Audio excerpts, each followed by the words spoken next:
Modules 3 and 4, underscoring. The rule for underscoring. Underscore or italicize titles of complete literary or artistic works, such as books, magazines, newspapers, movies, compact discs, plays, television programs, and paintings. Let's look at example number 1. In CMM 205, we will be using the Gregg Reference Manual. The underscoring of the title, the words, the Gregg Reference Manual, indicates a title and that it's a title of a larger text, a complete literary or artistic work. Remember, in our last video, we looked at shorter written works. And shorter written works like chapters from larger texts or short stories have quotation marks around them, not underscoring.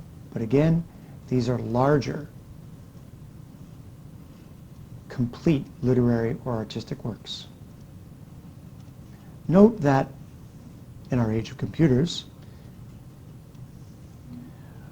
often instead of underscoring, titles of large, complete literary artistic works are italicized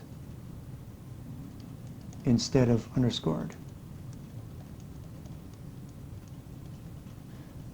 So, putting it all together, quotation marks and italicizing, let's look at example number 3. Please read the chapter entitled Reports and Proposals in Business Communication, Process and Product. Here we have two titles, one of them Reports and Proposals. This group of words, Reports and Proposals, is in quotation marks. It tells us it's the title of a shorter written work. And Business Communication, Process and Product, these words are underscored, which indicates that it's the title of a complete literary or artistic work.